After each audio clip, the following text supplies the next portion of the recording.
Hachas barbudas, hachas segur, hachas de mano, lanzas de fresno, lanzas de acometida, flechas de todos los calibres, arcos largos provenientes de la madera del tejo, arcos cuya leyenda era increíble. Decían que eran arcos censados con cabellos de mujer. De esa manera el vikingo siempre acertaba. Magníficos guerreros, grandes iconos de la Edad Media europea. Durante más de 3 siglos, los drakar, los barcos del dragón, las naves características de los vikingos surcaron los mares, para asombro y terror de todos los que le sufrieron. Durante 300 años, los vikingos exploraron, invadieron, asaltaron, rapiñaron. Eran los más temidos, guerreros imbatibles. La fuerza del vikingo llegaba desde el Valhalla, desde Odín, dios de dioses, padre de todos ellos. El máximo honor para un vikingo era morir en el campo de batalla. Por entonces, en los siglos IX o X, la esperanza media para un escandinavo, la esperanza media de vida, no pasaba de los 50 años. Y ninguno de ellos, creedme, ninguno de ellos ansiaba morir de viejo a los 50 años por culpa de la artrosis o por el reuma. El mayor honor para un vikingo era morir en el campo de batalla, después de haber matado a más de 20 enemigos.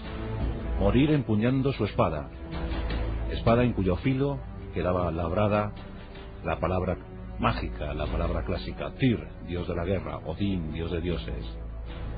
Entonces, y solo entonces, llegaban las valquirias, las doncellas del Valhalla, para llevarse al guerrero vikingo. Llevárselo al Valhalla y esperar el Ragnarok, el día del juicio final, porque los vikingos eran extraños y pesimistas, su religión así se lo decía. Luchar, combatir hasta el final, saber que al final morirían, pero lo único que les quedaba era morir con honor. Vikingos, los hombres del fiordo, provenientes del fiordo. Sus drakar con la madera del roble, los remos de pino. Barcos perfectamente marineros y maniobrables. Barcos que podían remontar sin ningún problema cualquier desembocadura, cualquier vía fluvial. 26 pares de remos, 35 pares de remos, hasta 100 pares de remos. Cada vez que se veía el velamen de un drakar, y en ese velamen aparecía el cuervo, la población afectada sabía que su final había llegado. En principio, fue una mini glaciación.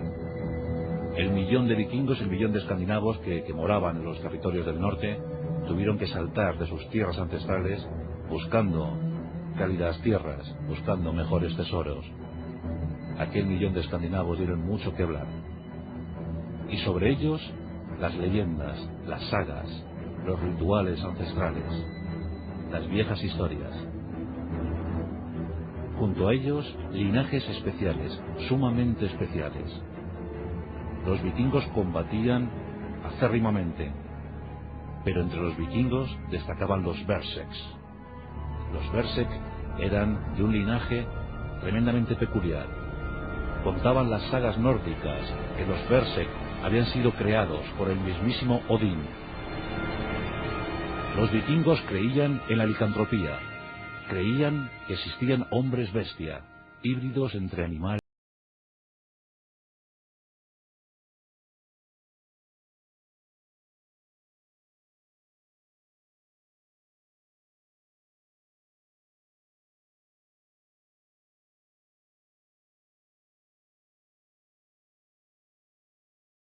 inusitado. Cuentan de ellos que no soportaban la visión del enemigo, que cada vez que ante ellos se plantaba un enemigo, saltaban, desafiaban las vanguardias de sus propios compañeros y saltaban rumbo al combate, rumbo hacia la desesperación. Mordisqueaban sus escudos ovalados, redondos, con colores como el rojo y el negro. Mordisqueaban los escudos. Si no encontraban el combate en el primer minuto, incluso llegaban a agredir a sus propios compañeros. Sus propios compañeros les tenían miedo. Sí, sin duda los Berserk eran especiales. eran los hombres lobo entre los vikingos. Empuñaban el hacha segur como nadie, ese hacha de media luna tan característica del mundo vikingo. Y luchaban como si estuvieran posesos. La guerra de los vikingos. ¿Cómo luchaban los vikingos? ¿Cómo guerreaban los vikingos? Imaginad la situación. Busquemos un contingente vikingo, bien puede ser danés, noruego o sueco. Llegan a tierras de Northumbria, llegan a tierras de Gran Bretaña. Ha llegado un grupo de ellos, unas 50 naves. Pueden ser unos 500, 600 hombres. Están dispuestos a rapiñar un poblado británico. Los britanos intentan repeler la agresión. El ejército local se sitúa frente a la formación vikinga. Se sabe que son ellos porque han utilizado su clásica formación de escudos cerrados. Una larga y abigarrada fila. Los escudos ante el ejército britano. Escudos al frente y cubriendo el cielo por si las flechas. Los vikingos avanzan. El ruido es ensordecedor. Golpean con sus espadas, con sus pesadas espadas, con sus hachas. Golpean los escudos y van avanzando. Los britanos utilizan todo lo que tienen contra los vikingos y lanzan la primera andanada de flechas. Los vikingos resisten y siguen avanzando. Parecen inmutables, parecen auténticas máquinas guerreras. No les afectan las flechas. Han caído algunos, han caído muchos, pero como si no hubiese pasado nada, siguen avanzando. Los britanos empiezan a mirar con temor. En las filas posteriores vikingas se percibe un movimiento. Los vikingos se están preparando para lanzar su asalto final. Y entre esos vikingos, los Berserk, la tropa de élite. Se despojan de sus cascos, se quitan las armaduras, tan solo tienen sus hachas de mano o sus espadas. Los Berserk van a ser los primeros en entrar en combate. Se preparan en la retaguardia vikinga. Y cuando perciben que ha llegado el momento, se lanzan furiosos, rugiendo como uno solo al combate. Saltan sobre sus propios compañeros. Estos han utilizado los escudos como si fueran una escala.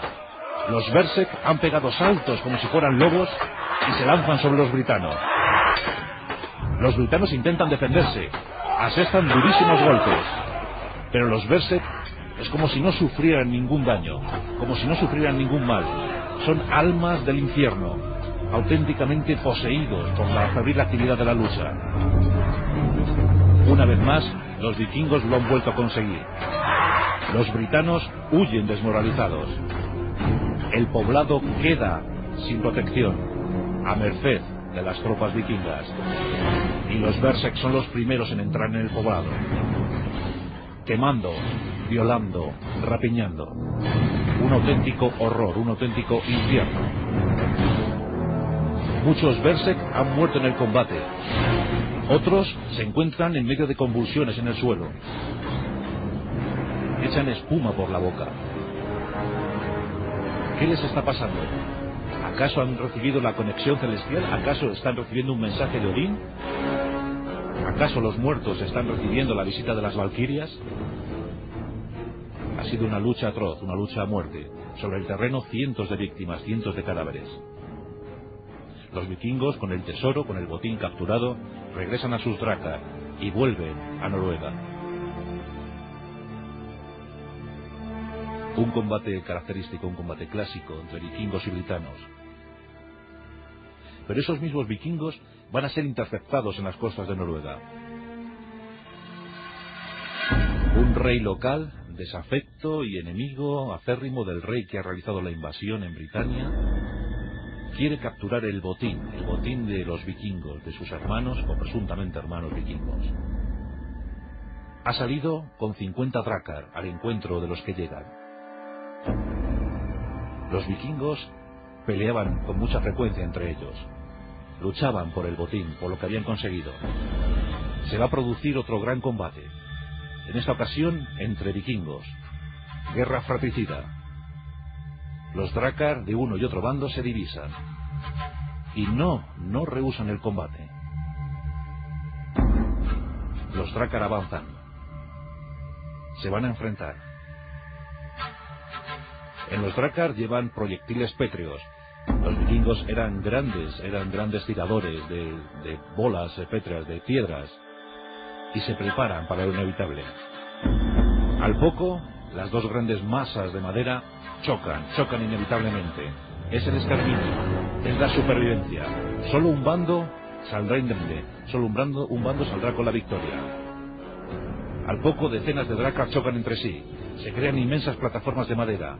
Vikingos de uno y otro bando pasan de un Drakkar a otro, luchan hasta el exterminio, luchan hasta el fin. Los Berserk, por supuesto, han sido los primeros en entrar en combate una vez más. Alguno de ellos ha muerto ahogado. Solo la visión del enemigo le hace perder la noción del tiempo, le hace pensar que no hay mar entre un Drakkar y otro, que es simplemente tierra, y salta como poseso y se ahoga porque no sabe nadar. El Berserk, una vez más, luchando en vanguardia. Ha habido suerte. La banda que ha rapiñado Britania se ha hecho con la victoria. Decenas de vikingos enemigos han muerto y muchos Drakkar han sido capturados. El botín es doble. Los noruegos llegan a su aldea, llegan a su pueblo, con los Drakkar capturados al pueblo rival y con el tesoro de Britania. Ha sido una buena campaña, una muy buena campaña. Así era la vida del vikingo. Los Berserk, posteriores estudios científicos, demostraron que los Berserk no eran elegidos de los dioses, no eran elegidos de Odín. Simplemente eran linajes cuya genética había desarrollado formas de paranoia, formas de epilepsia, y se les consideraba bravos guerreros, pero simplemente eran pobres enfermos. Cuando los vikingos se aferraron, cuando los vikingos agarraron la fe católica, la fe cristiana, los Berserk fueron denostados, fueron devueltos a los bosques. Muchos de ellos acabaron aislados en el bosque o, montando juergas y broncas en las tabernas de Islandia, de Irlanda, de Noruega. Los Berserk fueron olvidados por la historia.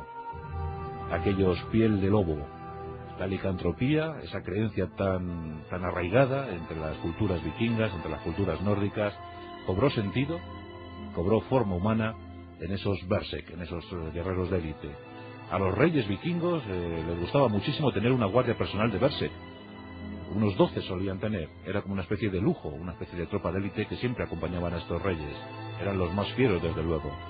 En una de las sagas nórdicas encontramos como un Berserk fue capaz de engendrar 12 hijos varones. Por supuesto, los 12 eran Berserk. El mito del hombre lobo, una vez más, en los bosques nórdicos. La guerra fanática de los vikingos, buscando permanentemente el Valhalla, el gran panteón de los dioses, el gran lugar santo para ellos, buscando ese Ragnarok, el día del juicio final.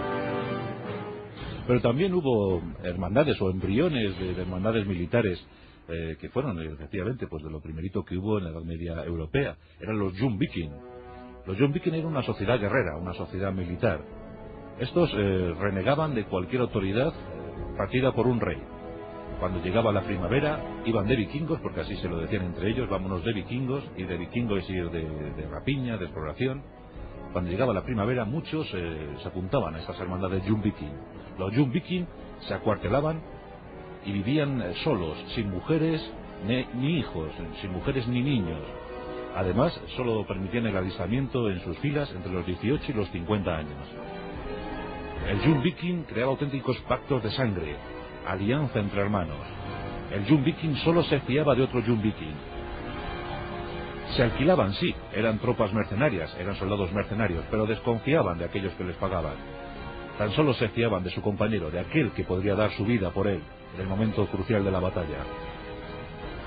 El Jomviking tenía prohibido hacer prisioneros. Si alguien se rendía ante Jomviking, lo más seguro es que recibiera la muerte. El Jomviking no abandonaba jamás su cuartel, su campamento. En ocasiones recibía el permiso para visitar a la familia, pero era un permiso de tan solo 3 días. El adiestramiento era tremendamente exigente. Solo podían ser Jumviking aquellos que lo acreditaban, aquellos que lo merecían, los mejores, los más eficaces, los más mortíferos, los que eran capaces de matar sin preguntar. Los Jumviking se utilizaron con mucha frecuencia en los campos de batalla europeos, alcanzaron su punto álgido allá por el siglo X, y desde luego no es que participaran en batallas determinantes, porque normalmente los que alquilaban la tropa Jumviking pues eran reyes muy enflaquecidos o con un ejército muy mermado. Pero sí, por ejemplo, tenemos constancia de que los Jumviking, los vikingos, fueron alquilados como mercenarios, por ejemplo, en la península ibérica. Muchos magnates gallegos alquilaron Jumviking, alquilaron tropas mercenarias vikingas para combatir a los musulmanes. Datos curiosos de la historia. Los terroríficos Drakar, los musulmanes llamaron a los vikingos Mayus, los bárbaros, y lucharon. Hubo una batalla entre musulmanes y vikingos, se celebró cerca de Sevilla, en Tablada. Ganaron los musulmanes. Los momentos épicos de la historia, sus grandes guerreros, sus grandes hazañas, hermandades militares como los Jumviking, soldados auténticamente poseídos por el infierno como los Berserk, y en el fondo un Drakar cuyo velamen se ve el cuervo de Odín, el mensajero de los dioses. Durante más de 300 años los vikingos asolaron, desolaron e impresionaron a la Europa occidental y aún más allá.